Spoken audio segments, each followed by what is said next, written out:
What up, what up, what up, what up, what up, what up, what up? What's going on there, America? It's your boy Rod, it's your boy Don. As always, we in the building for another ep of the Brooklyn Bears Ball Sports Show. We about to get it in. We're about to talk some NBA. You know what I'm saying? It's about that time. We're getting ready to embark upon the second half of the season. So Don's got to talk about his new reformed Nets, of course, and his love for KD. And, we're going to talk about my newly reformed Lakers as well. You know what I'm saying? So it's a lot of good stuff to talk about. But as always, before we get into another epi, we need y'all to do us a favor. Subscribe, like, comment, share, YouTube, Facebook. Please do us that just. Listen, we appreciate everybody that's been following the show. We enjoy everything you're giving us, man. Continue to keep with the feedback coming, all right? Because it's about to be on and popping again where you see another epi of me destroying Don as always in every episode. But listen, my boy Don is in the building from Brooklyn. What's up, D? What you got for us, man? What's going on? I like that in the intro you try to take these subtle jabs and try to taint the audience and kind of get them against me from the rip. Let them make their decision as to if it's KD love or if it's just I'm just making an observation based on a player's skill set. Let's not try to. I wasn't leading the witness or anything. Yeah, you definitely. I'm just definitely some of that going on. I was just letting people know what to expect. That's all. You can skip a little expectation, but they can make their own decision. I'm sure they'll decide on the right side of history of this argument. So it's all good. Oh man, but I'm excited. We have a few things to discuss, but it should be a good show. Without further ado, let's get into it.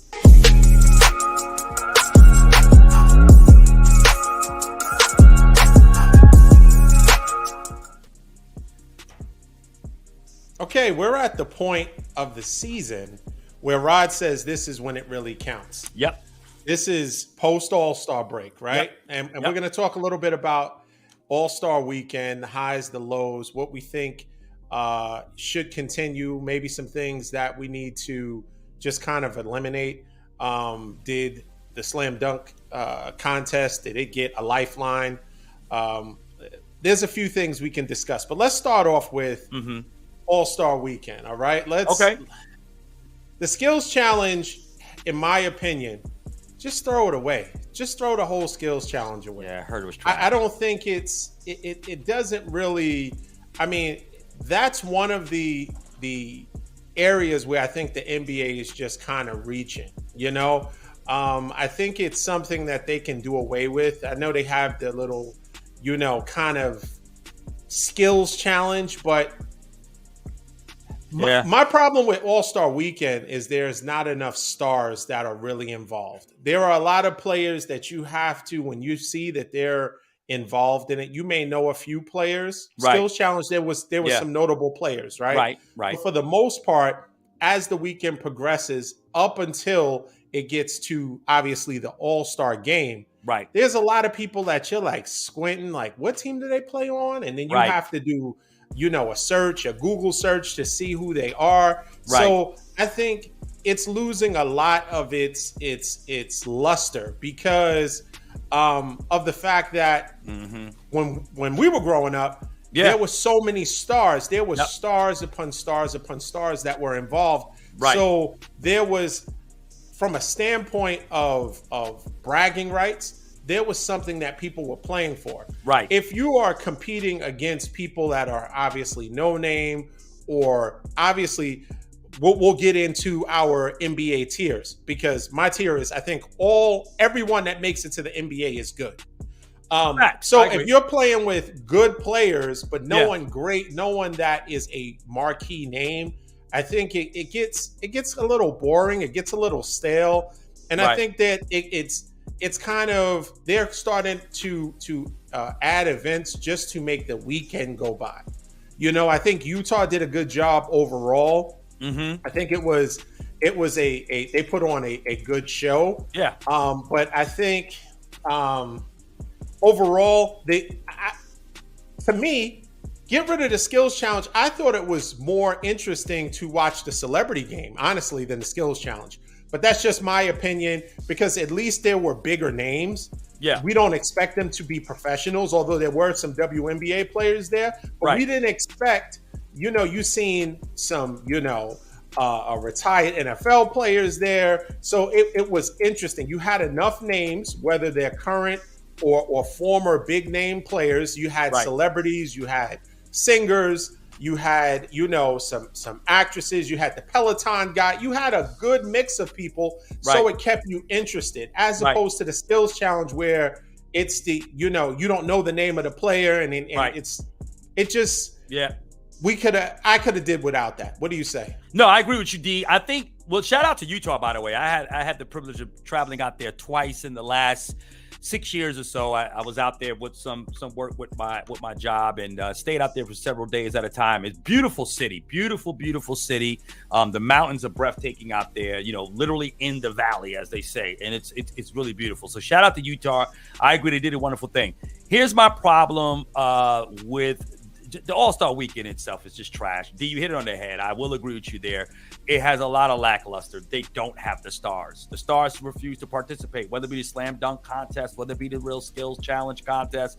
They don't want to be part of it. I think social media has frightened them away from it. I think they just don't want to get the ridicule should they not succeed at a high level, particularly the bigger names that people would want to see. So I think that has deterred them from participating in it.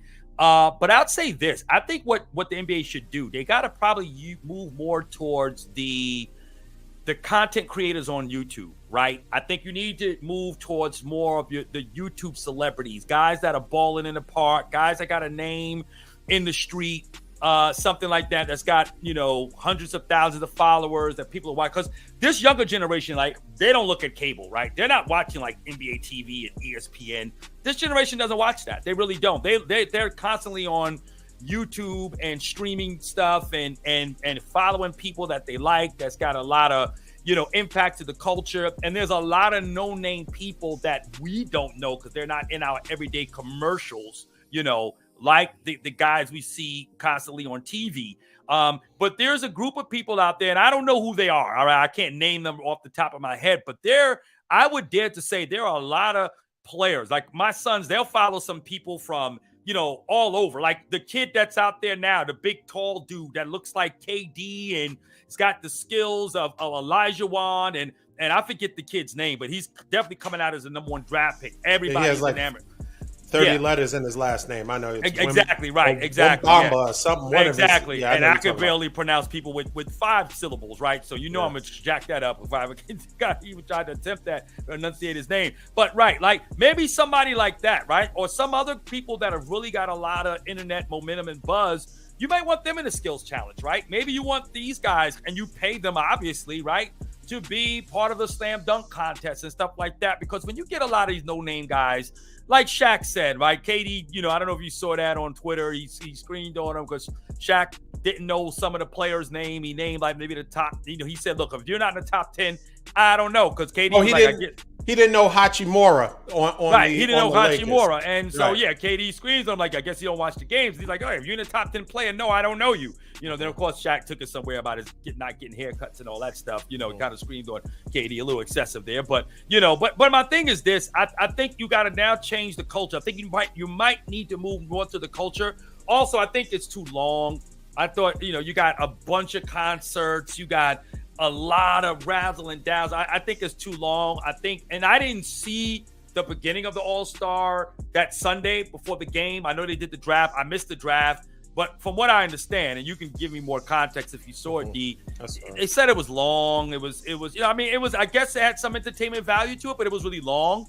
And I think by the time the game started, it was like 10 o'clock. I remember watching it it was kind of late when I saw the fourth quarter of the actual All-Star game. And that too wasn't really guys shooting from half court half the time. There was zero defense. I think if Giannis and LeBron actually played in the second half, I think you would have saw more of a competitive game, because I like the format that the All-Star game has. I think it incentivizes a little bit more seriousness, particularly on the defensive side of the ball, and it makes it more competitive. But at the end of the day, I just think last night's game was just like, they just didn't care. They was just shooting. Tatum was just walking up and down, shooting, and just after a while, it was just like, all right, this is just kind of garbage. It was almost like watching the Pro Bowl, from a few years ago. And so, but I think they need to make some changes with the names. But you hit it spot on. Well, I think it was entertaining the All-Star game itself was interesting because, boy, was I wrong. Watching, okay, so the draft part of it was a little weird. Okay. They put the so you had to draft, but you had to draft like the I guess it wasn't the starters, the non-starters, right? Mm-hmm. I forget what they called them, right? But you had to The reserves or something like reserves. that? Yeah, Okay, that's right, it. right. Thank you. Uh-huh. So there was Sure. a pool of players that they had to draft from, right? Right. So Giannis and LeBron are going back and forth, and they pick players, and it seemed like LeBron's team was going to be superior because he picked a well-balanced team. He had guards, he had wing players, he had big men, he had, you name it, some shooters, he had some defense. Giannis was picking nothing but point guards, shooting guards, and it seemed like, okay, this team is going to be too small. At one point, LeBron was able to draft Joel Embiid and Djokovic. So Yeah, it was I like thought it was on the same Okay. team. Wow. I was like, wow. It seemed like, and I was like, and I was on Twitter. I was texting with this men's group I'm in, and we were talking. And I was these brothers, the brothers at my church, and I'm texting, and I'm like, man, everyone's like, yo, Giannis can't draft. Like, what did he do? And it turns out that Giannis knew something we didn't, because what he did have is he had scorers, and with this defense being played, you don't have to be big, right? Right. Think about this. If Dame Lillard is shooting from half court, if he misses, he's already back on defense. Correct. So there is no, I'm driving to the hole and then I got to try to get back. That's and a good point. the players that actually played on LeBron's team, believe it or not, were a lot slower. They were slower players. They were bigger, but some of them were slower.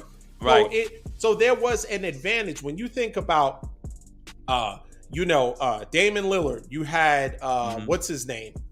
Tatum. Yeah. You had people that were Donovan Mitchell. So you had players that were more run and gun. You had supreme shooters, right? So it's when you have someone dropping 55, someone else dropping 28, it's like they spread it out. Right. They were letting their offense be their defense when Correct. you think about it. Yeah. Absolutely. The occasional tap out if they miss the shot, right? Right. That leads to another wide open three, because all of those players that LeBron had, and he picked on paper, it was a great team. Top to bottom, it was like, yo, this is a good team. They should just run away with it.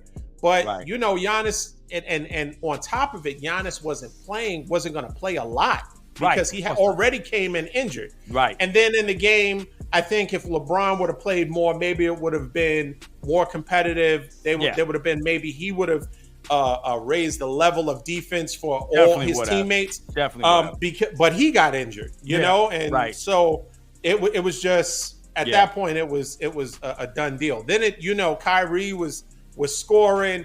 And then you had Jaylen Brown that was scoring, with the Batman mask. With the Batman mask. It was for Tatum, right? Mm-hmm. It was a good display of offense. It wasn't a display whatsoever of defense. Right. But for that part, I thought it was exciting, and I didn't mind it.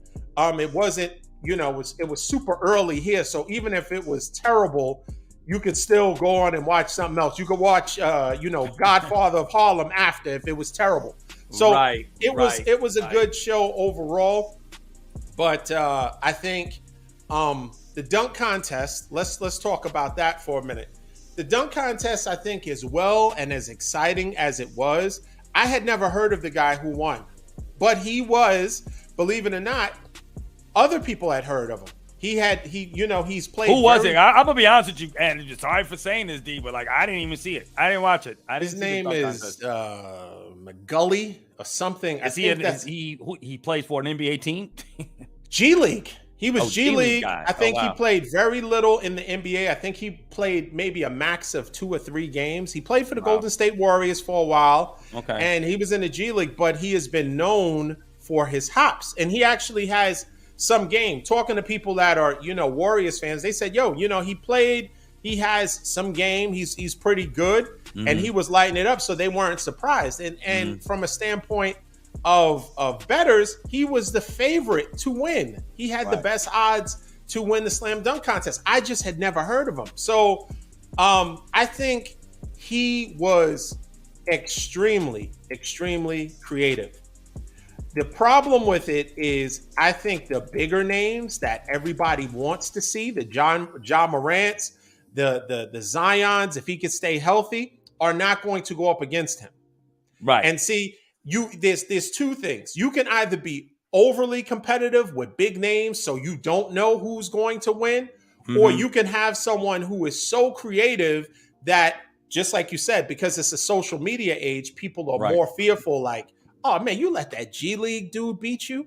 Right. So people are more concerned rather than some kind of pride and competitive nature rise up in them and be like, nah, I'm not gonna let a G League dude beat me in the dunk contest. They'll say, nah, I'll just back out gracefully and I got a strained calf. I'll come up with an excuse, or I'm busy, I got something else going on, I can't make it, or I'll let the young guys enjoy anything not to potentially get embarrassed. And I think that's the problem to a degree with social media, because it's a gift and a curse. In a lot of ways, you can get exposure, but it also puts you in a pigeonhole to be you become afraid of, if I don't measure up, what happens? How are those same followers that are saying, yeah, you're the greatest, you're great, if I don't perform to the level that people are accustomed to or expect? Or can I handle the ridicule? Can I, handle the fact that somebody who might not be a better player than me, might not have a better career, might not be more accomplished, but ultimately can dunk better than me? He's 6'2". He was the shortest guy. So anything a 6'2" person does as far as dunking, he has incredible hops, is going to be way more impressive than 6'7", 6'8", 6'9" guys, right? Absolutely, I agree. And so I think it was also impressive, and it maybe wasn't expected because he was, Caucasian. So maybe there was an added bonus, like, oh man, he really has hops. But if people that know, and they knew that he was going to do some spectacular stuff. And then, of course, like anything else, I started watching on YouTube. He had some unbelievable dunks. And prior to it, they interviewed him and said, yo, how many dunks do you have? He said, I have at least 2 or 3 that has never been done in the slam dunk contest. Because it started getting old and stale. Everybody's doing the one arm in there. Yeah, this guy did 2 arms. Did someone throw their whole head in it? It's like, enough. Before you die on the over cars and all that stuff. Right. It gets, the props and everything. Yeah. But I mean, he did a 540. He did. He just. Yeah, that's impressive. I got to go back and watch it. He was really impressive. He was really impressive. So I don't think people asked or have said, did he save the slam dunk contest? I say no, only because people are going to be even that more afraid to get shown up by somebody who is a G leaguer. Right. And now I think he is, I don't know if he signed a contract, a 10-day or a 2-way contract with the 76ers, but that's the team that I think he is, playing for now. So I think just on the way he showed out for the slam dunk contest, I think they'll keep him on, at least till the end of this year, see what happens. But what do you say? And I'd say this. I mean, well, good for the Sixers. That'll draw a couple more tickets, right? The guy won the slam dunk contest. You hope to maybe, if they find a spot from the play in a blowout situation, then he can get some hops in, right? You know what I mean? But I would say this, as you were talking, I was thinking about something, also I think the pressure, in addition to the social media that adds to these superstar players, is that if you look at the way the game is played today, if you really think about it, right? You don't have any of your superstars known to be dunkers, right? Back in the 80s and 90s, we had Dominique, we had Michael Jordan. We had guys that were literally flying. Shawn Kemp. People, right? Shawn Kemp, right? Whew. Another one, right? Yeah. Excellent. And so, the game has changed, right? It was more of an interior game. It was more about around the rim play, as opposed to now, right? You got 7-footers shooting threes. So it's like the guys in the league today who are your premier players, and then you've got like your KDs and your LeBrons, right? They definitely couldn't participate because they're going to be looked as, or at least measured along the barometer of Michael Jordan and Dominique Wilkins, right? Because of because of the level of play that they are and the superstardom or the greatness that people have around these guys, right? So that going back to the tier, which we'll get into later, but that's the measurement, right? But then you look into the other players in the league that are superstars, they're mainly shooters, right? I mean, these guys don't really dunk like that. I mean, it is more of the no-name guys that will come in there and make some highlight reels and get on ESPN and stuff like that to that nature, right? But they're not just superstars. So when you look at your KDs, your Jokic, your Giannis's, your LeBrons, your Currys, your Kyries, you know, you look at these guys, they're not dunkers. Like if you think of all your top 10 to 15 players in the league right now, none of them are dunkers. That's just not what they do. And so you just don't get it. So you don't have that level or that skill to that degree that could merit them being in what people expect to see in a slam dunk contest. And then again, as we already stated, I think the social media thing definitely deters them. They just don't want to take on that embarrassment. Social media is not going to be kind to them in any way, shape, or form. And I think that's what you're going to run into with that. But I'm happy for the kid. And I'll say this, D, I do think maybe they save it if they stick to maybe if they stick to that paradigm. In other words, you get a G League guy, you get somebody again, you look around on YouTube and you see these younger guys who have some following, right? People are watching them, they know about them. And hey, maybe get some solicitation from the fans and say, hey, who would y'all like to see in the slam dunk contest, you know? And let the fans submit the people that they follow, that they watch. Hey, man, this kid out here in you know, Colorado or New Jersey in high school. Get some high schoolers out there and let them kind of go in there and get busy like a young Kobe did in his first year, right? You know what I mean? So again, these are guys, again, I think you got to now pull from the obscure pool and let these guys come in. And I think that would give it some real merit. And you watch these guys dunk, right? Like, okay, let's see what these guys can do. If they're making dunks and got some crazy stuff, then hey, okay, boom, invite them in. Maybe do I would even say maybe you do a tryout almost, right, of all these guys that would get submitted. And then you do a tryout and say the top, 5 guys make the cut. And then you let them go on and be part of the slam dunk contest and let them do their thing. So in that sense, I think this kid may have said his name is Mac McClung from what I see now. Wow. And so McClung wins. And I think if you get guys like from that level of notability, which isn't obviously on the level of a superstar in the NBA, but if you get guys like that, there's a lot of McClungs out there, guys that can really dunk and dunk well. Pull those guys, and I think we might have something to see, So, yeah. Or what they could do is have, one thing good for him, I think I think his total amount of money he's made involved in the NBA was like 100-something grand.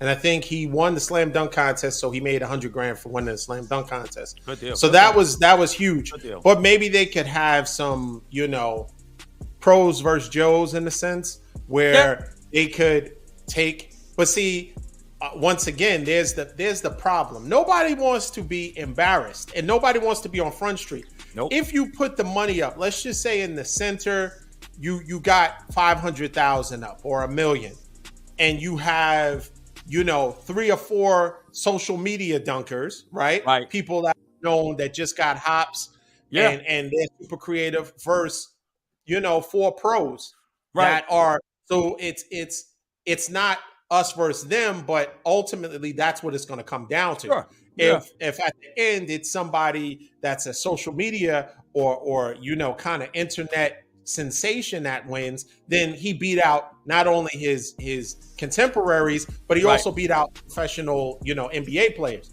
Correct. So and vice versa. If the NBA player, I don't think it's expected because they're also going against other NBA players. So it's not a guarantee, but you beat, complete field. So I think that would be exciting. If you up the money, maybe you get a higher level of competition, maybe more people are involved in it. But, we'll see what happens. He said he would definitely come back if they would have him. And he brought a high level of success. He should have had 3 perfect scores. Lisa Leslie did him dirty, and he had a 49 point something when he really should have had, 50s across the board. Wow. But that's good to a sense where you don't get all perfect scores. Maybe it leaves something to you. Hey, I got to work that much harder to impress the judges, but everybody from everyone's account, he should have had 350s. Wow. But let's talk about the 3-point contest, which I thought was pretty competitive. It came down to Halliburton from the Pacers, right, Buddy Hield from Sacramento, and Dame Lillard. And this was Dame Lillard's third time, and the 2 prior times he lost. Right. And they had him mic'd up, and he said, "Hey, listen, this is it. If I don't win this, I'm gonna retire."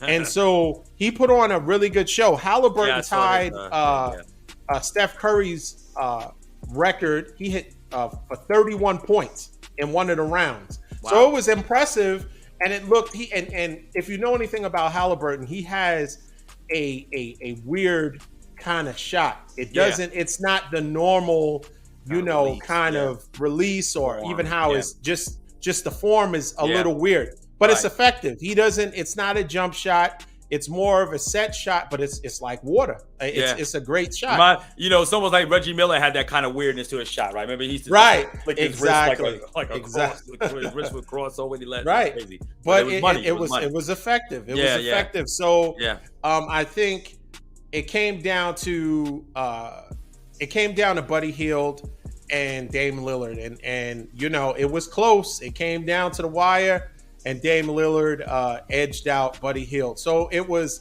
really good for Dame Lillard. He says he likes the feeling of that. He wants to try to do it again. Okay. So it was good. I mean, the normal players were injured. That's also in it. Steph Curry was usually in it. Steph Curry's injured. KD, we're talking about overall. KD was injured. Giannis was injured. LeBron got injured. So there were players that we were missing that we would normally see, and that would have probably added to the entire experience and elevated the weekend as a whole. Right. But overall, it was good. It was entertaining. Some parts I could have did without, but for the most part, it was good. I like the 3-point contest. Yeah, I like it. Oh, yeah. I love it. I think that's probably one of the best elements of the weekend, in my opinion.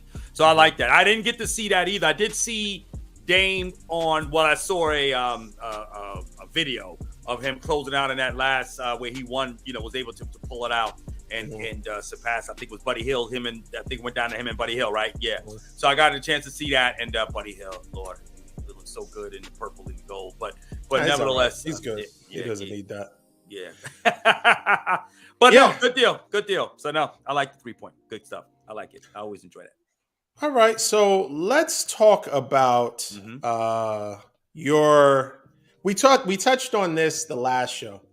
Rod, for everyone that didn't watch the last show, Rod has his own special East New York tier of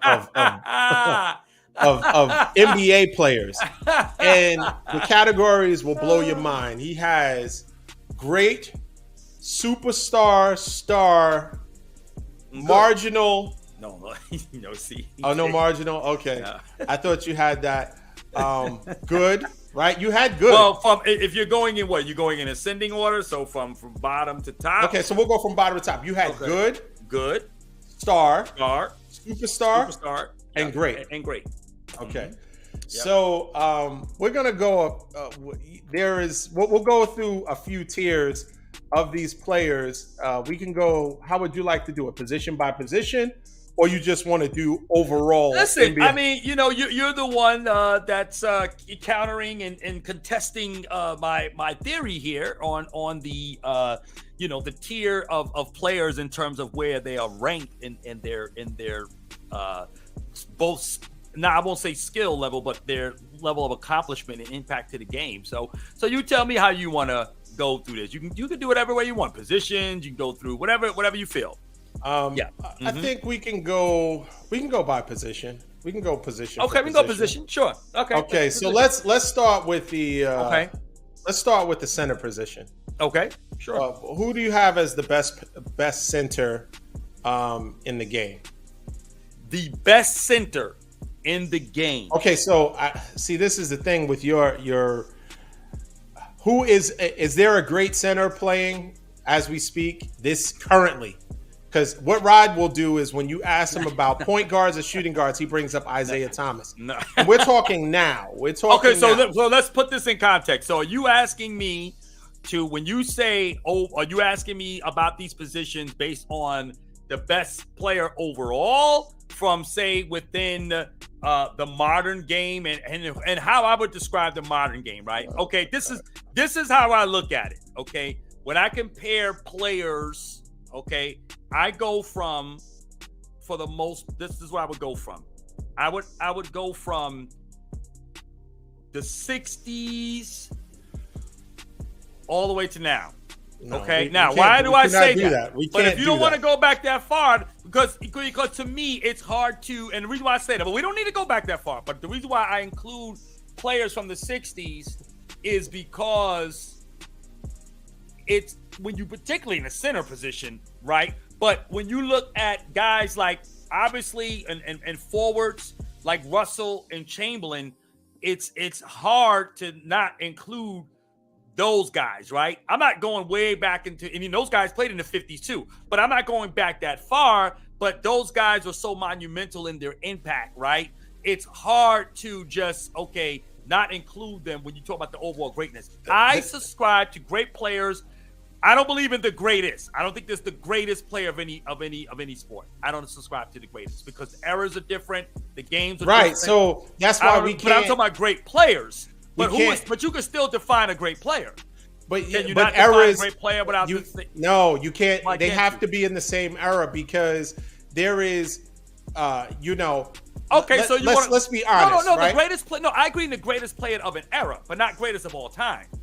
Okay. Yeah, I agree in the greatest of that era, But we can't. but not We greatest can't. of all time. But if you're comparing them in two different eras, I think that's not fair.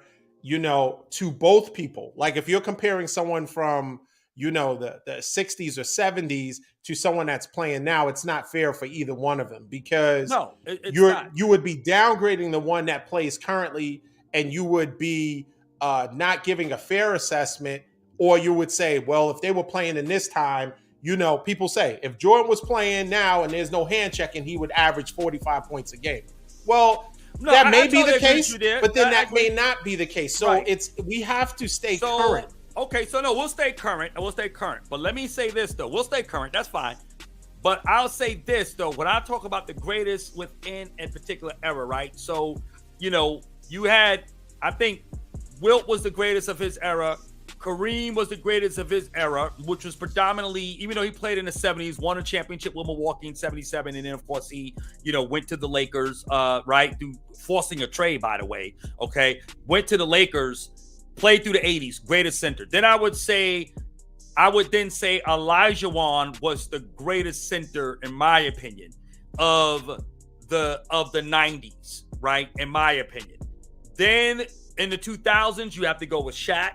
And then now, I would probably say Jokic is probably the best center right now. So that's how I would categorize it, right? Within those eras, if we were going to go way back from the 60s and up to now, I would say Wilt, Kareem, Olajuwon, Shaq, and then I would go.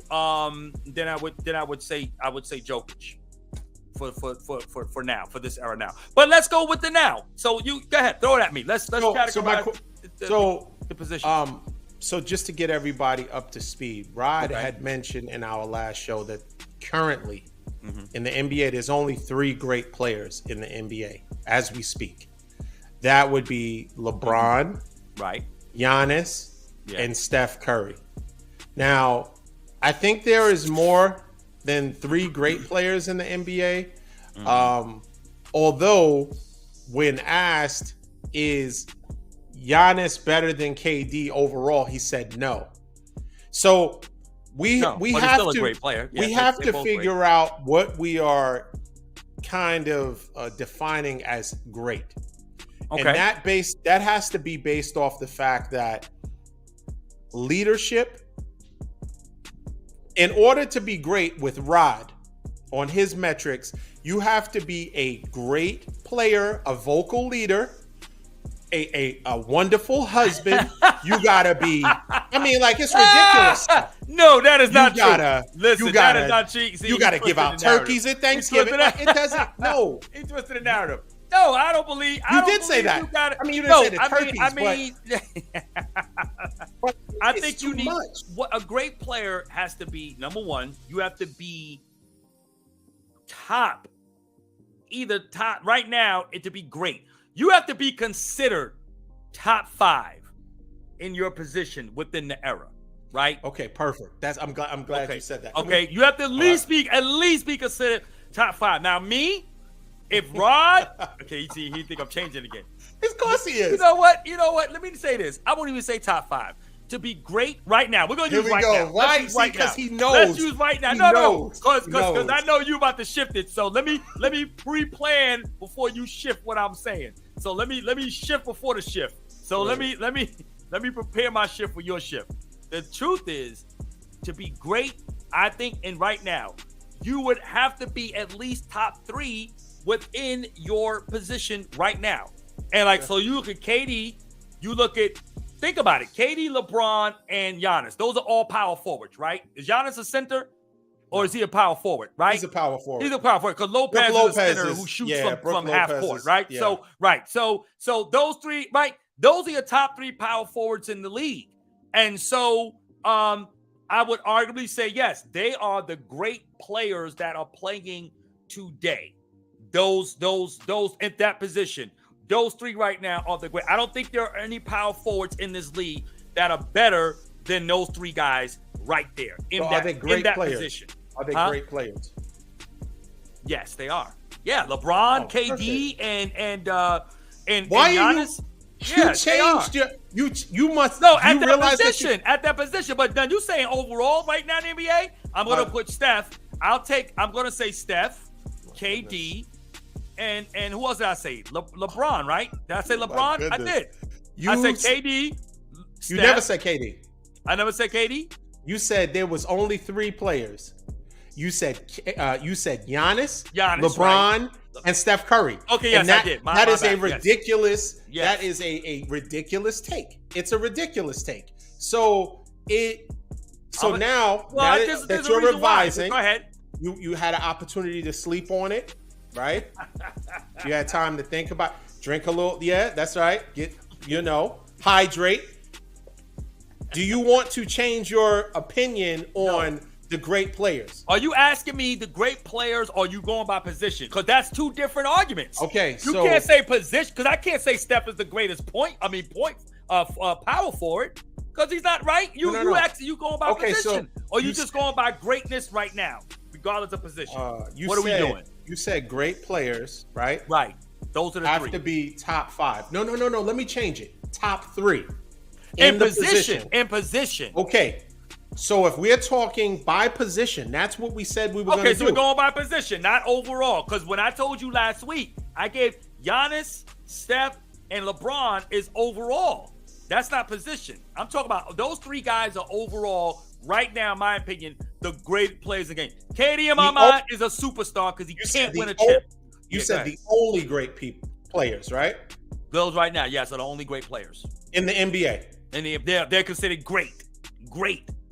All right, elite, at their level, elite, great. So those are the only great. I just want to make sure I'm clear. Those are the only 3. Yes, only 3 great NBA players currently playing. Currently playing the game of basketball in the NBA. Yes, those 3 right there.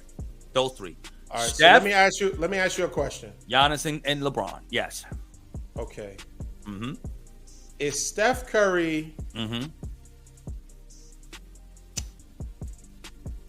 Is Steph Curry better than Kawhi Leonard? In what way? That's a very blanket statement. So in what way? What am I comparing when you say a better player? Is it skill, accomplishment? Like what are we talking about? You told me you didn't have to win a championship, right? So we're not even going championship for championship. Steph has 4, Kawhi has 2. We're not going by that. We're going. Okay. Can I share this right now? Okay. If you recall, no, it's not a change. I told you Barkley and Malone are great players, right? They were one of the greatest players at their position as a power forward, but they were one of the great players that played this game. They did not win a chip right? But I do think they were great players. Okay, I do. I'm not going to say, but I'm going to tell you why I don't think KD falls in. Why I would take Malone and Barkley over KD. You know why I think they were greater power forwards than KD? Not skilled, right? But I still would take them over because, in my opinion, they are great. They led their teams, even though they went to finals and lost. But they led their teams. They were the alphas there. KD is the best player on his team, but he didn't lead the Warriors to a championship. The Warriors as a team won a championship because they had two other really Steph, who is a great player and superstar player, and Clay. So that's the point I've been trying to make all this time, is that KD is not. I'd rather take a dude who can lead his team to the finals, like Karl Malone did. Yeah, albeit he had Stockton, but he was the man on that team. I'd rather take a guy who at least got his team to the finals twice and lost, than to a guy who then went to a superstar team already and then benefits from their level of play that puts pressure on the defense, and then they have no choice. And this guy just comes in and waltzes in and wins two MVPs. Did OKC go to the finals and lose? They did. With Kevin Durant being the best player? They did. Okay, so is your argument destroyed now, or is it on life support? Which is it? Maybe somewhat life support, but it's coming back. I'm getting it's like there's no reviving it. That's a good point, D. That's a good point. But I'm gonna tell you the difference. Let me tell you, everyone understand this. Hey, can I just say, Rod doesn't like Kevin Durant. He doesn't like him. I love no KD. matter what, I love Kevin KD. Durant. Kevin Durant is arguably top 2 in the league as we speak. Yeah, I said no. I didn't say that. No more than top 3. Who's better than KD in your opinion? Who's better than KD? The only person I think is better or could be considered better than Kevin Durant is Giannis. That's the only player. Are you talking about? So when you say KD is better, but arguably number 1 or number 2, I don't care about leadership. I'm talking about what I'm saying. Based on what? Based on what? Just overall play. Overall, so you mean the way his efficiency, his efficiency, his skills, his scoring, the amount of defense he plays, because great scorers typically aren't two-way play. The two-way player where they're lockdown defenders, and let's be honest, Kevin Durant has never been a lockdown defender. No. But we have to understand that he is, when you are an elite scorer, you're not required to do that. The era of being both, the Michael Jordan era, where you're an elite scorer and an elite defender, that time has come and gone. Plus, he's a little long in the tooth as far as his career. He's been in the league long enough where you expect that there is going to be a decline. Like all great players. LeBron was a lockdown defender, and he was a great scorer. But of course, as age, everything happens. I'm going to save it for the offensive side of the floor. That happens naturally. I totally agree with all of that. I get what you're saying. But you're saying he's the greatest player based. So you're talking what makes a great player to you? Skill? Because there's a lot of great scorers throughout the NBA. There's a lot of guys that shoot proficiently in the NBA.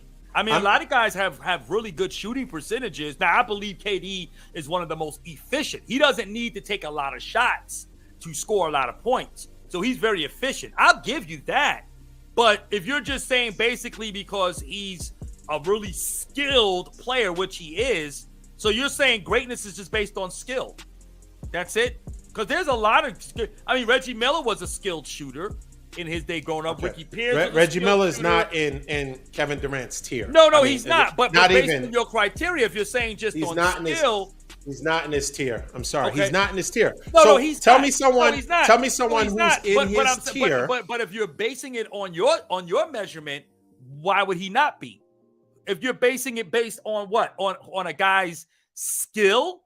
Because then now that makes your argument when you talk about everybody is good, right? Because there's a lot of skilled players in the NBA that are. Jokic is skilled. Is he not as good as Durant then? He's skilled.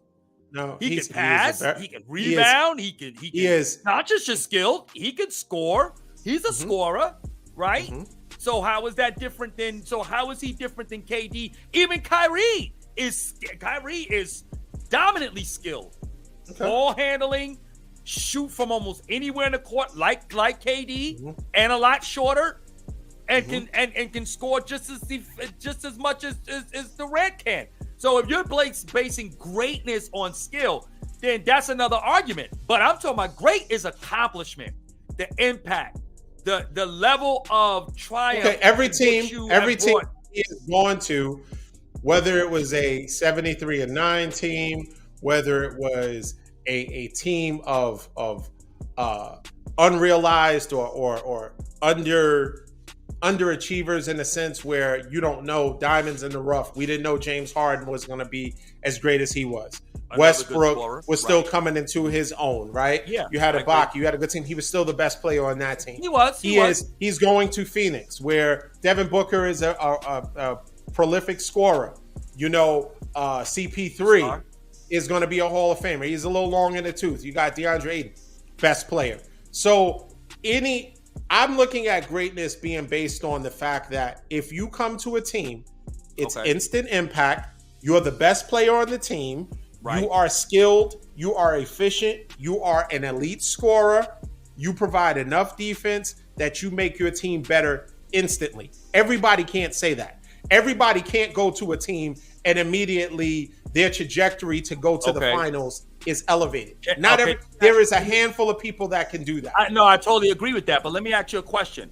Was the team that KD went to in Golden State better than the team he had at OKC?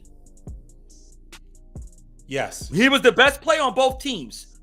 But was Golden State better than OKC? They were. So the impact you talk about, right? That impact is so lopsided because KD was the best player on a young OKC team that he was developing with these other guys, right? But he was clearly the most dominant player there because he had the skill and he was the best player there, right? But then he goes to Golden State, which is a far more superior team than the team he left. And you talk about making an impact. Well, I mean, other than, yes, clearly from a skill level, he was better than everybody there. But did he really need to? Can we actually measure the impact that he had in Golden State versus when he was with OKC? I mean, when you say guys can only make it when they get how, but they were already a great team. Were they not a championship team already? LeBron made Cleveland better the second time. The first time when he got drafted, he instantly made just his presence alone made them much better. Instantly, right off the rip. I'll tell you how he impacted them. How? Prior to coming to Golden State, they lost in the finals. Oh my God! To the Cavs. After his arrival, my goodness, they won 2 in a row. He was the Finals MVP. That's impact. That seems like impact to me. I don't know. Winning a championship after losing to that same team, winning the championship consecutive years, and being the MVP of the finals is impact. So you mean to tell me that so a team that lost in the finals, KD made an impact to a team that lost in the finals versus a team like the Cavaliers, both times when LeBron played there, they were trash. They weren't. Why are we comparing KD to LeBron? That's great because KD is not as great as LeBron. Because LeBron is a player who made impact on a trash team. KD made an impact, you're telling me, on a championship team and a team that lost in the championship? Like, you really can't be saying that right now. That KD that his greatness is resounding in a sense of where he actually made a team better, a championship team better. Is that what you're saying? And so he should be applauded as a great for that, as known as one of the elite players to play this game because he made a championship team already better. So is that fair to say, D? If I understand what you're saying that KD's clearly not a great player. He's a superstar. He's a superstar. KD is a superstar. Okay. KD had the opportunity to be great. Had he stayed in OKC and been able to lead that team, to another finals and be able to be the man to lead that team, yes, he would have been great, So- but he wasn't so great. my He didn't question do is it. why- That's the difference between him and Barkley and Malone. They didn't So lead why- their team. Yeah. Oh, Barkley. Did Barkley go to Houston? It was on the end of the back. I don't. It doesn't matter. It doesn't Let's matter just if be it was fair. at the end. It was. He didn't play It in his prime. doesn't matter. And he was in his prime when he It went to doesn't- Golden State. He Oh was my in his goodness. prime. Come on. You're making if it's He a wasn't even the best sucker player move. on that team. if it's a sucker move, it doesn't matter if But you're a Barkley young wasn't the best sucker player on that or team. an old sucker. You're a sucker, right? No, I don't agree with that. No, So you're old a sucker suckers- either way, but old- that's old but the suckers sucker- are there's acceptable. levels to the sucker to the suckerhood. No, There's no, levels to it's that. not. Being a sucker MC, he was a sucker No. MC, but he went to, and plus that team was old anyway. You had Elijah Wan was old. So, Even though he was old and stupid. He shouldn't have went to an old team. If he was trying to win something, he should have went to a younger team. But it didn't take anything away from his legacy because Barkley had already cemented himself as one of the best power forwards ever played a game. KD is one of the, I would say, one of the best power forwards to play the game. I will put him top 5 in that category position wise, but overall greatness, no. Greatness surpasses the position you play. It doesn't matter. Like, arguably they say Jordan is the greatest, right? Doesn't matter what position. When they say that, they're saying he's better than the centers that played, the point guards that played, the small forwards that played, shooting guards. It doesn't matter. But for KD, top 5 all time in power forward, yeah, you can make that argument. I would subscribe to that. But I'm not going to subscribe and you to would the still fact say that, at top 5. But I'm not going to subscribe that he's great. How long has the NBA been going? How many years? We have That's 75 years we've got. So so if he's top 5 position all time, he's still not great to you? Do you see how ridiculous that sounds? Top 5 in a position, 75 years of right. doesn't But make he's sense, not Rod. right. You He's gotta one of the you top gotta 5 let that go. position-wise. You gotta let that but go, man. position, You gotta let not it go. Overall, do you agree that? Do you think KD is top 5 all time out of the 75 greatest players? Yes, See, I don't agree with that. In his position, absolutely. No, in his position, but remember what according to my category or my tier, great is talking about overall. When I say great, superstar, star, good, we're talking about within the whole NBA. Great within the whole NBA. KD is not Steph top Curry, 5 all time. let me understand this. Steph because his Curry accomplishments is not there. Steph Curry is one of the top. He's one of the greatest players to ever play the game. Yeah, Steph Curry, absolutely. In 75 years. So where is he ranked in the top? Is he the best point guard, the best shooting guard ever? No, he's not. He's one of the greats. He's still a great in the game today. But now, if you're going to rate him overall out of any position, we're going to lose subscribers with this, man. People are going to stop watching us because you're saying you're not making any sense. People are going to stop between position and overall, and that's the difference. See, you got to say, okay, make the argument. Are we talking position or are we talking overall? Because you asked me who's the great players in the game today. So currently, there's only 3. 3 greats in the game today. Okay. So in the 75 years that the NBA has been in existence, for the power forward position, how many power forwards are greater than Kevin Durant? You talking about the whole NBA, the existence of the NBA, or based on what you can remember watching guys play? I would say he would probably be top. I don't think he's better than Duncan, so I would probably say Duncan's number 1. Then I would probably say you can categorize anytime after that. Maybe Karl Malone, since he's the 3rd all-time leading scorer. You can go Barkley, and then you can go KD, because I think those guys. So wait a minute. So in my opinion, Charles Barkley is better than Kevin Durant. You're talking by skill. I'm speaking of in terms of actually leading. Barkley was a big. Kevin Durant don't rebound like Barkley. He don't rebound like Barkley did. He was a great player. Barkley and the game was different. Now listen, put it in context. The game was different. This is why I said we can't pick players from 42. That's the reason we can't. You just asked me about overall, so I have to put Barkley. You just said overall. Because you're not giving any credit for currently being a great player. So I'm trying to bring it to a bigger I'm trying to span over the course of the whole 75 plus years that the NBA has been in existence. Okay. Where does he rank by position? Right. To that particular position in the Right. NBA. If Right. you're saying he's top 10 in any position, this is my take. Okay. If a player is top 10 any position all time, they're great. I don't understand why you don't understand that. If a person is top 10 in their position all time, is Kevin Durant, and I know you have kind of diminished the Hall of Fame, but do you think Kevin Durant is a first ballot Hall of Famer? Absolutely.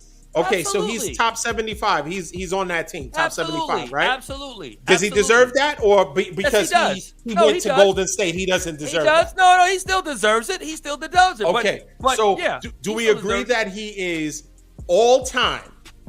He's going to be in the top 10 in the power forward position. All time top 10? Absolutely, he will be. Okay, so that in itself doesn't make him great. No. I think you could be a superstar and be in the top 10. You could be a superstar and be in the top 10. And I'm gonna tell you why. And again, D, it's because of the fact that when you measure the great ones, like in my opinion, when you look at Tim Duncan, Magic, Michael, Isaiah, you're starting to go to every Kobe, position. You're Shaq. starting to go.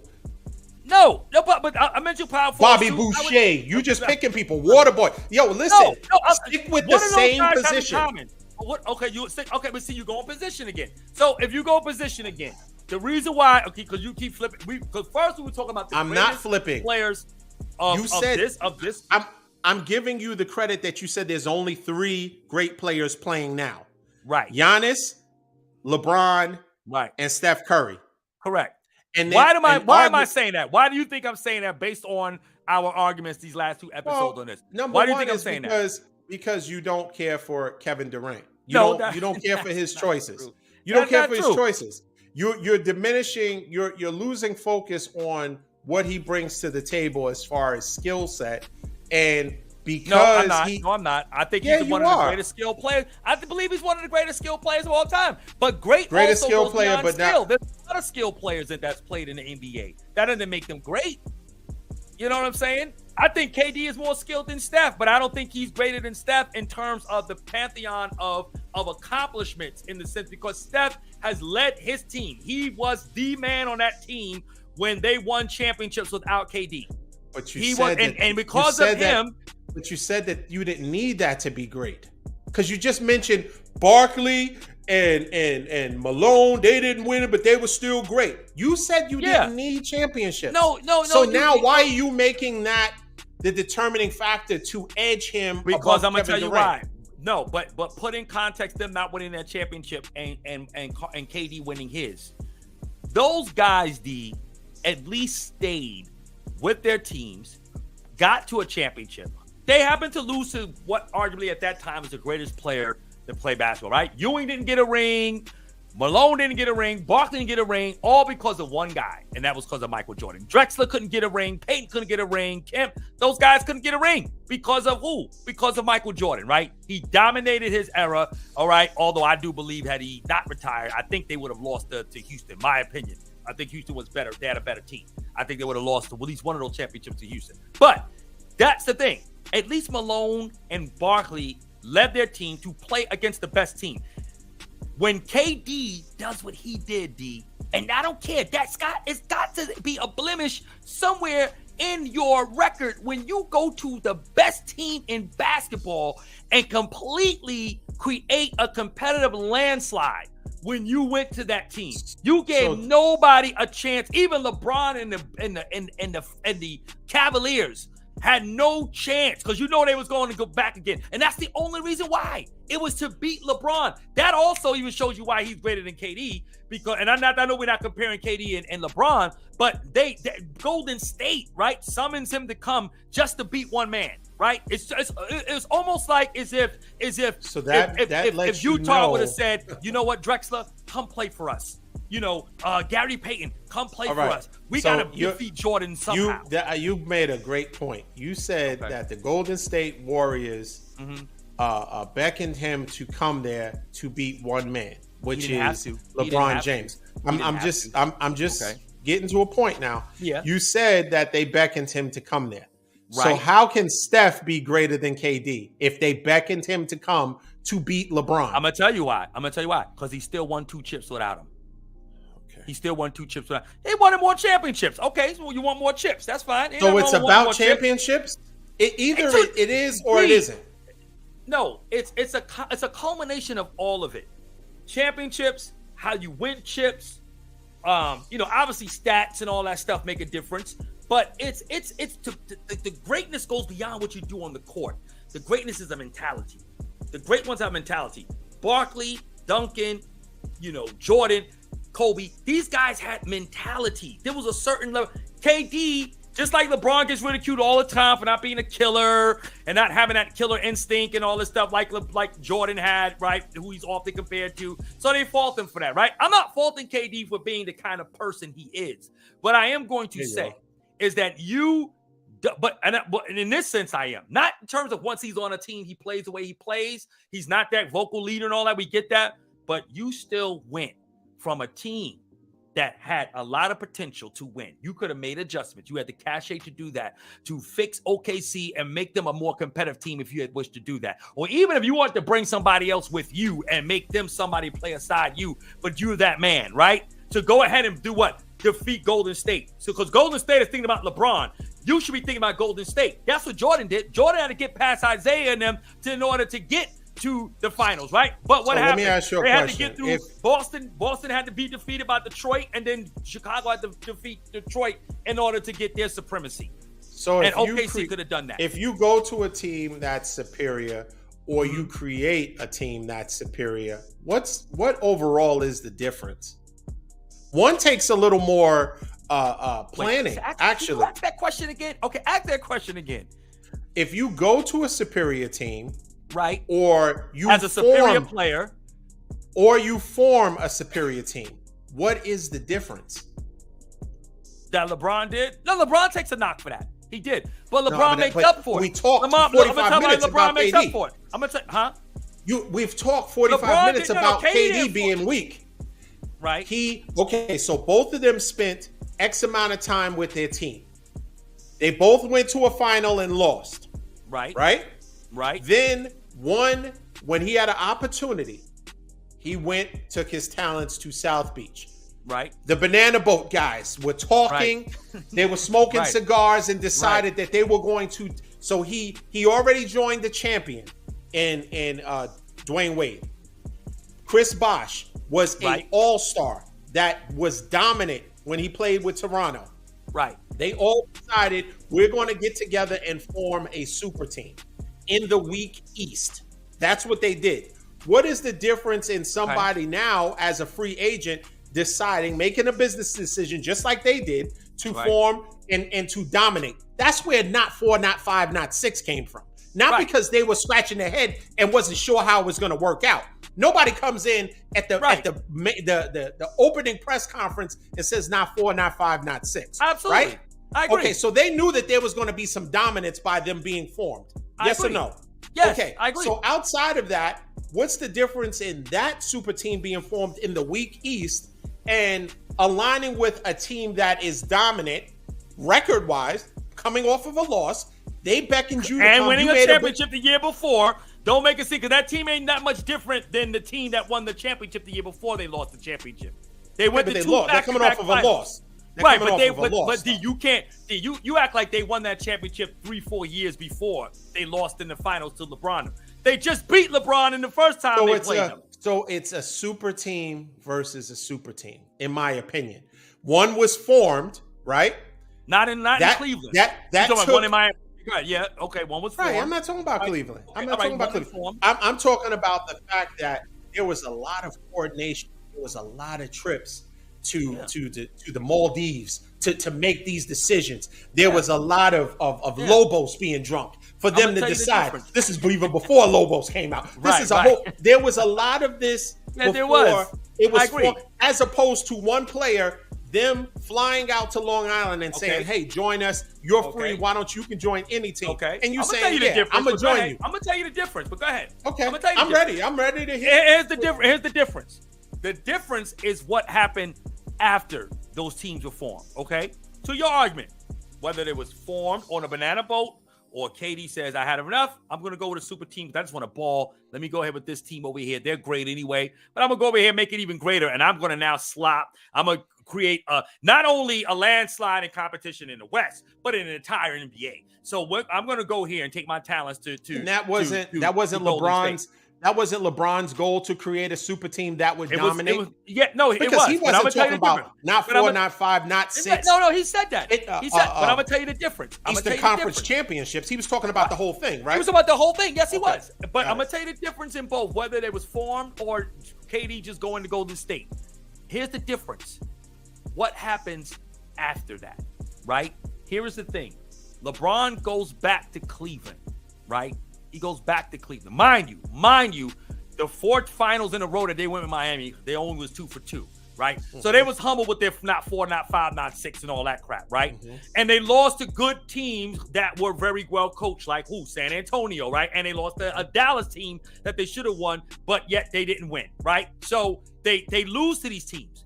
LeBron goes back to Cleveland, and he wins a championship. KD, on the other hand, goes to Golden State, right? He wins his 2 chips, become the NBA MVP of those finals, right? Comes back for a 3rd time while he's there. They lose to Toronto only because of the fact, that he was hurt and Clay got hurt. That was only, otherwise they would have swept Toronto off the map if those guys was completely healthy. Don't know that. Okay. We don't know that for a fact. We don't know that. You said if Steph was there, if Clay didn't get hurt and KD wasn't hurt. Remember, KD was out most of that series. But neither one of them are great players. I don't understand why neither one of them are great.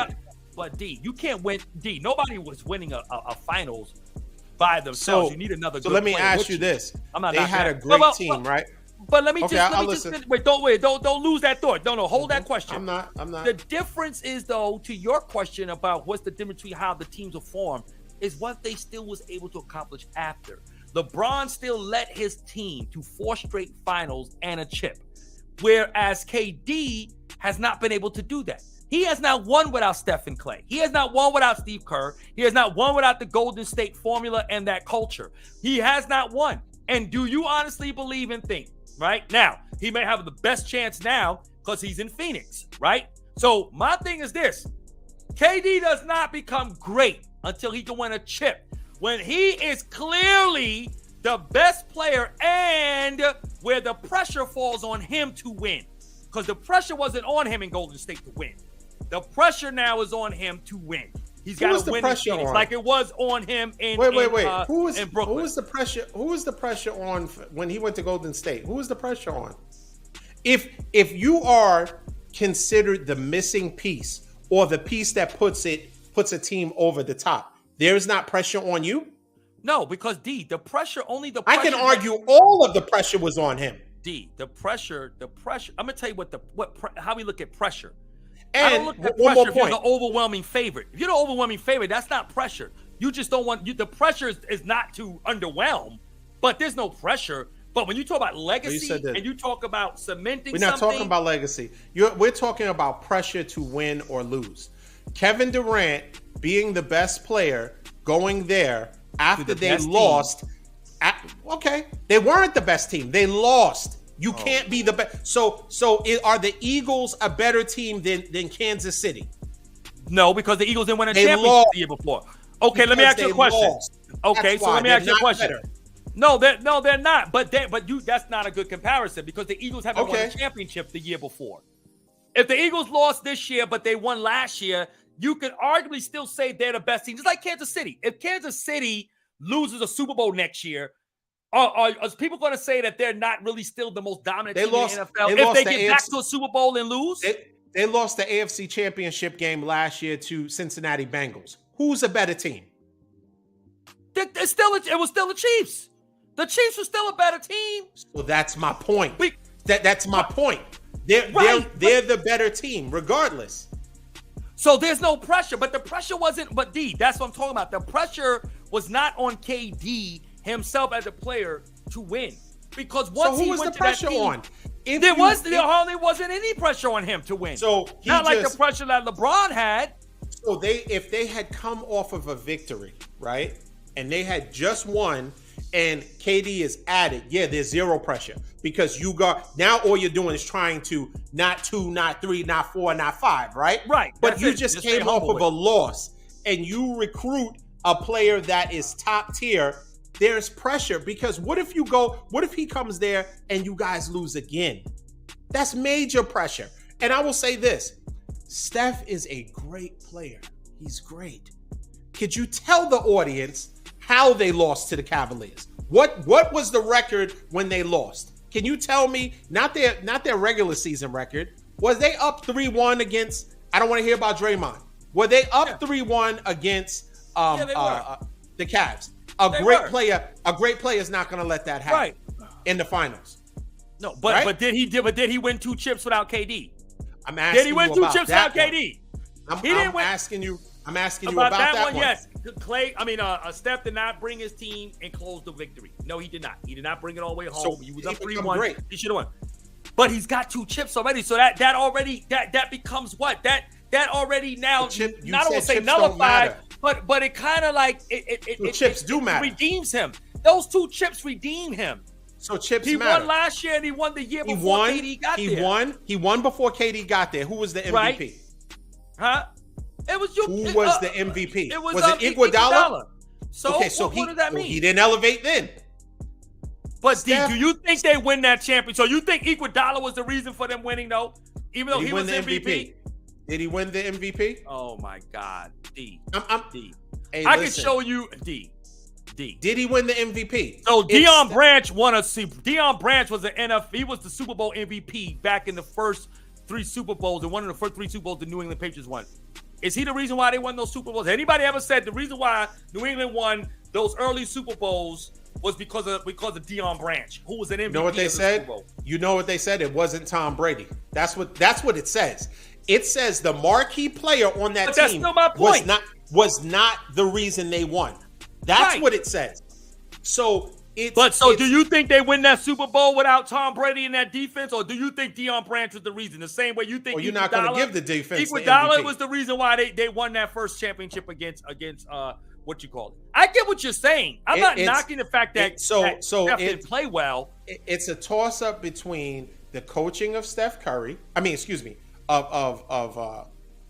the Steve Kerr. It's the coaching of Steve Kerr to insert Iguodala to play defense against LeBron, who still averaged 35 points, and he kind of held LeBron at bay to a degree where LeBron wasn't averaging 40. He played some good defense on it. He might have tired LeBron down. He made good plays at moments, and he made good plays.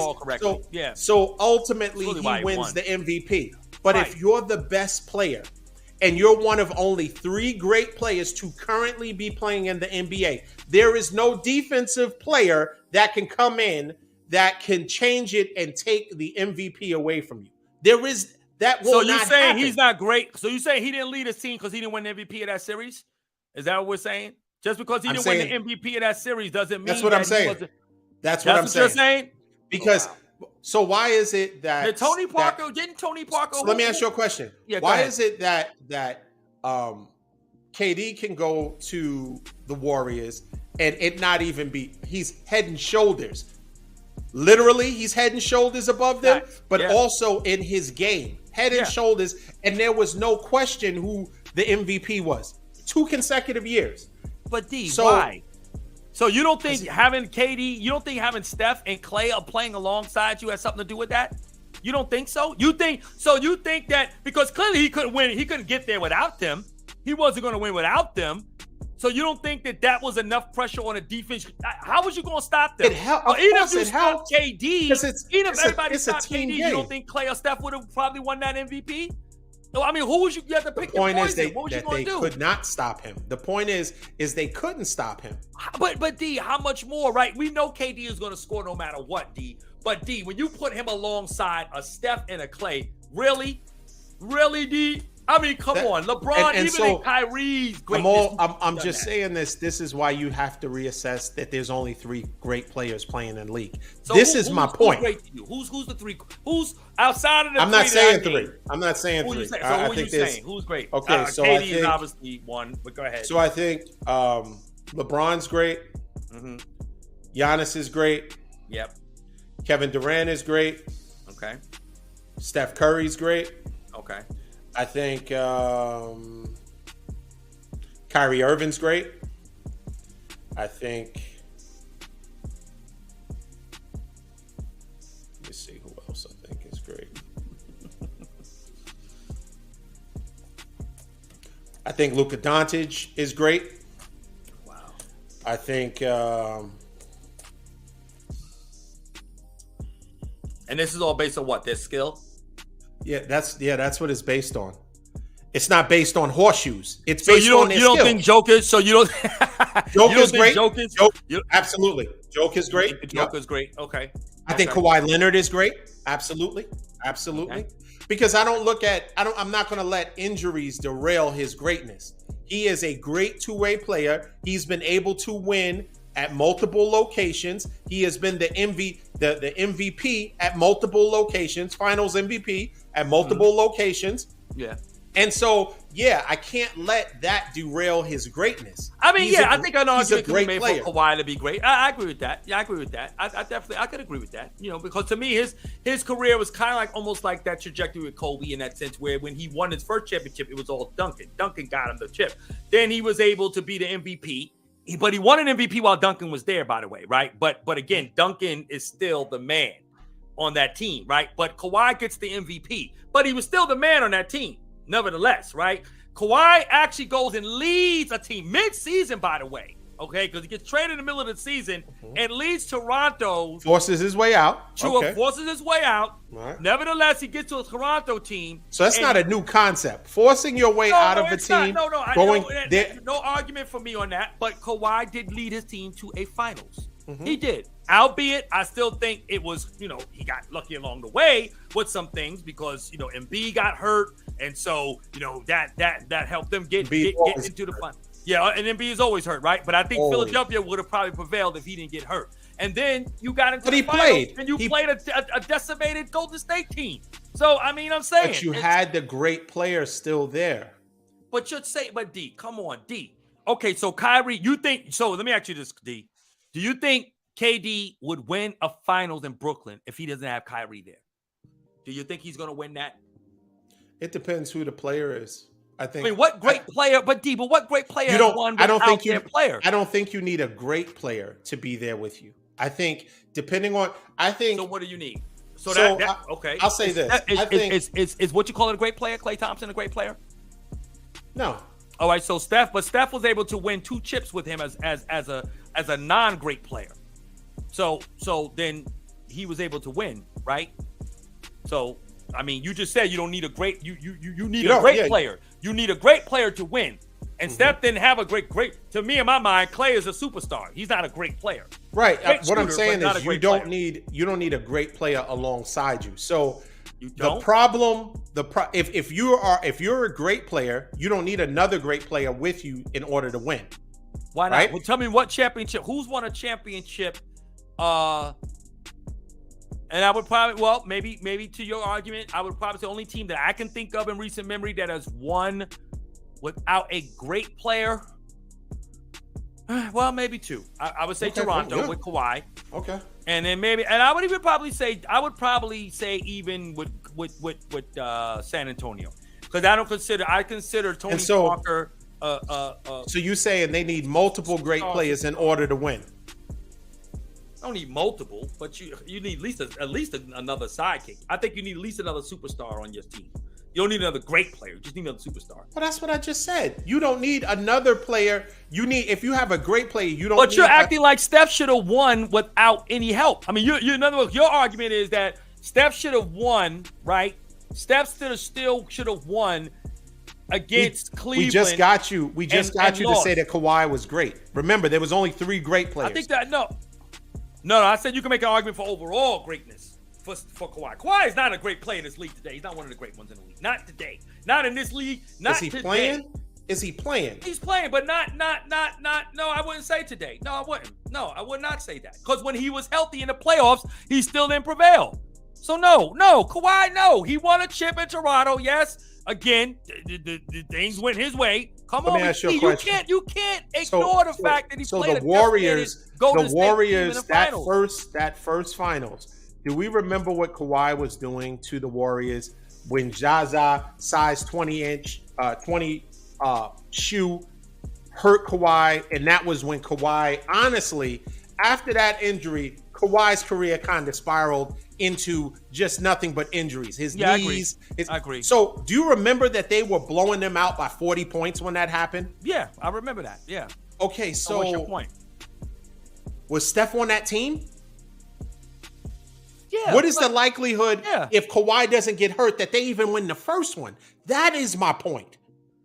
Remember, Kawhi was dominant, both sides of the ball, shutting them down. His hand was over Steph's head, like, give me that ball. Remember, he was blocking shots. Yeah. So who's to I say they would have even won that first one? That's my point. All I'm saying is I'm not taking away from Steph's greatness. He's just not one of the only three that's great in the NBA now. I think that there's not a ton of great players, but I do think that there is probably 10 to 15 great players that are in the NBA as we speak. Okay, so when Kawhi's been healthy, though, since he's been with the Clippers, what has he done? What has the Clippers done? He has not been fully healthy. That's the problem. Well, then, because when they were playing well, and the dude that plays for the Bucks now, I forget his name, left-handed dude, he ran and hit Kawhi's knee on a fast break. Right. Put Kawhi out. Name? Yeah, I can see his face, but in any case, he hurt Kawhi. Kawhi had to get his knee scoped. So injuries are part of the game, we understand. So then you got to take injuries into account with greatness, though, D. Right? Grant Hill could have been possibly great, right? But injuries derailed his career. I mean, the same thing. I mean, Kawhi. Yes, he's a great player, but I can't say he's great today because in the past, since his time with Toronto in that one season, what has he done? Either he's not available or he isn't. I mean, he's not available or he is. He hasn't done anything. And so when he needs to be available, he's there, and then all of a sudden he gets hurt, right? And then that's it. So I don't know. All right, well, listen, at the end of the day, there's going to be a new king in LA now. Russell Westbrook is on the Clippers. You guys are in trouble. You guys are in trouble. Nobody afraid of who Wild Man is going to call. All you're going to do is run down with a full head of steam and then lose the ball. Let me tell you what Westbrook is going to do. He owes you guys. He owes us. Owes you. He owes the Lakers. The way the Lakers and LeBron tried to make him the scapegoat for their dysfunction and the fact that they were losing, they tried to make him the reason. It was all on him, but after that, he didn't want to capitulate either. I mean, like, come on. He did. He started coming off the bench. But look how long it took for him to come off the bench. It's like you got to take him out to eat. But wait a minute. And then he had another blow up with Darvin Ham right before the trade deadline. He didn't come with that premise. He didn't come there to be the sixth man. So that's on them for even making the selection. You can't now. It's a bait and switch. So don't get upset with him. Is he accustomed to ever coming off the bench? But D, was he not playing? But D, let's just be honest. The expectation was that he was coming to be part of a big three, right? Was that the expectation? That's how it was touted that he was going to be part of it. So when he gets there and they say, hey, well, we need you to take care of the second unit. But D, how did you expect that? So you mean to tell me? Okay, right. We get the whole bait and switch thing, but D, I think the switch was warranted, right? I mean, okay, yeah, because his style of play, like Westbrook, does not want to conform. Do you think? Here's the key. The question remains: is he going to still try to play the same way he's been playing all his career in LA with the Clippers? Because they got a nice they have a good coach. They have a good coach. Right, but that coach, you think that coach is going to say, hey, Westbrook, here's the ball. Just go run up and down and have fun. No. That's not how they play. No. That's not going to happen. Tyronn Lue is a good coach. He's not. No, we know he's a good coach, but will Westbrook conform? Well, listen, they're only paying him $784,000. They can as quick as they paid him that, they can say, you know what, thank you. Thanks for coming. And it would be well within This is their right. This is his best opportunity, even better than when he was playing with the Lakers. This is his best opportunity to get a championship. If he doesn't get it this year, I agree. He's not getting one. He's never going to get one if he don't get it this year. And he's not going to get it this year because the Clippers are not winning the finals. The Clippers are not winning the finals. This is his best shot. I don't mean, see, it's a good shot. I mean, it's a best shot, but it's not. And I don't think they're in 13th place. It doesn't matter. D, this is now where it all comes down to. Where you place, are, let's D. You got only a half a quarter between each of the first place team and the sixth place seeded team. There's only a half a quarter between them. Not even games. Half a quarter. You hit a jump shot, you already went from the 6th seed to the 3rd seed. Okay, that's how close the close the races are. So let me get this straight. We're gonna wrap up, but let me get this straight. Let's wrap. Okay. You guys are making the playoffs, not playing. You guys are going to make the top 7 teams, and you're going to be in the playoffs right from the rip. I believe we are going to get into the first round of playoffs. I see the Lakers in the second round. No. I retract. Come on. The Lakers will make the playoffs. They won't get out the first round. Retractions. Yeah. Are they going to be in the play-in? Or are they going to be in the regular? I would say the play-in. Are they going to make the first trip? You're going to make the what? Say it again. I said, are they going to make the first trip? You don't know if you're going to make the second one. You're going to make the second trip, right? Right. Are they going to be on the first trip? Are you going to make the first trip? Man, you don't want to be on the second trip. You don't want to be in the second trip. Don't be in the second trip. You want to get out of here. The first call. That's it. That's it. You want to get out of here the first time. The first call. That's it. So, that's it. Listen. No, to answer your question, they will. No, unfortunately, they're going to make the second trip. It's going to be this wailing and gnashing of teeth. Right. That's exactly right. Right. It's going to be the second. It's going to be the second trip. Sorry, y'all. Oh God. You have to. You are still you ready. Listen, we gotta wrap this show, man. Yo, we gotta wrap. Yo, I can't mess with you, D. In any case, thank you. Shout outs to Infinite Audio for the music. Shout outs to Kingdom Creative for the production. Putting up with all of this nonsense. All of this, man. Thank you for bringing us in. We would have went another 3 hours. Sorry. Exactly. Like, share, subscribe to our Facebook, YouTube page. Please. We appreciate the comments. Please let us know. You see the categories.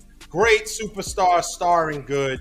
Me personally, there's no good. Every NBA player is good. To make it to that level, I agree. You're good. So I think it's just a star, superstar, and great. Rod has 17 categories that he has, some that's not even on the screen that are below good that he categorizes the NBA players with. But we'll just leave it with these 4. But please like, share, subscribe, give us some feedback, what you think about these categories. And if you want to put someone in that superstar great category that we haven't discussed, we appreciate it. Once again, Rod, thanks for joining. That was we had a good time, man. Always a great laugh. Always. Thank you for joining us. Until next time, peace.